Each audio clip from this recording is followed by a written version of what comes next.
At what point does the progress in the gym not be defined by genetics? I'm curious. I am self-aware that I have good genetics for the gym. I know I do. But at some point you wonder, what is like the line where it's you have good genetics, but you also put in the adequate amount of work to live the way I am. Like I've done dieting, I've structured different workout programs to tailor what I want to grow and build. So I wonder when you're able to tell someone that the progress they put in is more of a reason they look the way they are, and it's not just the genetics that they have.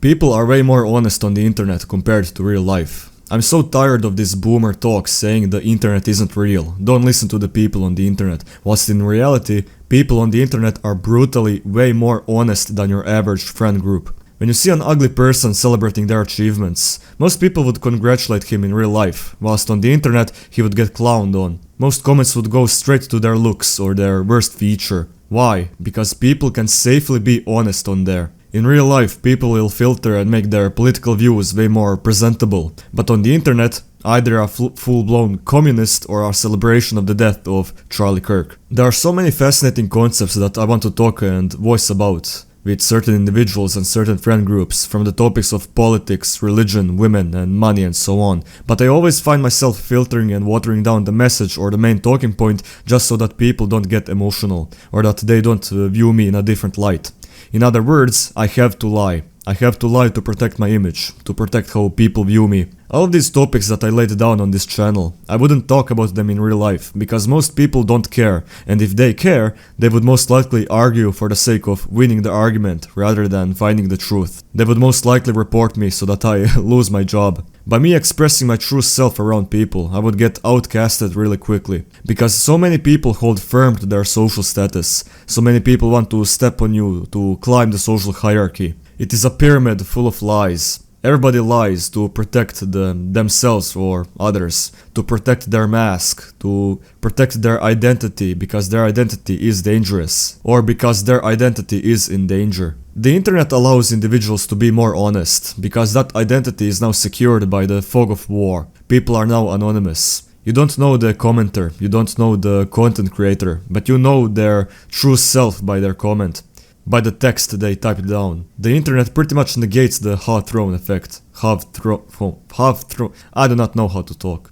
You can imagine those dating shows where there is one girl and there are 10 guys doing their pickup lines, one after the other. The girl then chooses between those 10 who she wants to go on a date with. And every single time when the question is presented, why did you reject him? Why did you reject that guy? It is always a lie. Oh, I just didn't feel the vibe. I don't like your shirt. I don't really like that style. Oh, I'm not really into hiking.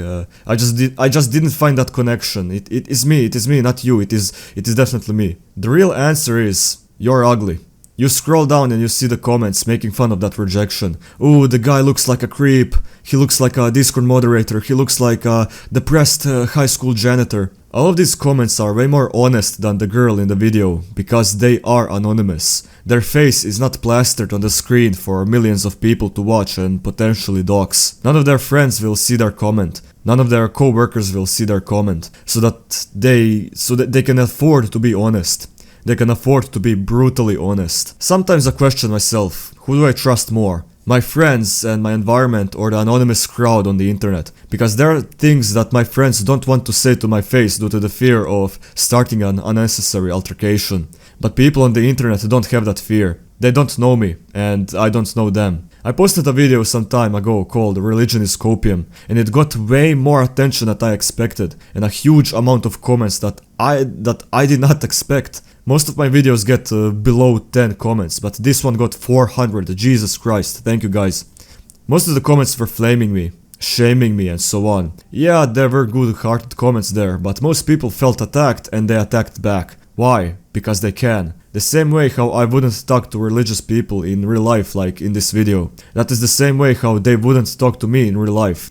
Because we put masks and filters to start fights. But with the internet being a safe space of privacy, you can throw insults and attacks without risks. So therefore, you can bully people without risk. The clip at the start of the video, when I watched it, I physically refused to open the comments for the first 5 minutes, because I already knew what was on there. You can say that these people are desperate, that they're losers, that they didn't achieve anything in life so that they have to pull others down. But many times in my own life, that wasn't the case. We all have that we all have that stereotypical image of a bully being fatherless, living in poverty, wearing a dark grey hoodie. But most of the time, it is not the case. I bet most of them have decent and good lives, but just wanted to vent a little about their day, so they just take it out on a poor guy. It is just human nature to dog down on the unfortunate, which is brutal, man. See you all in the next one.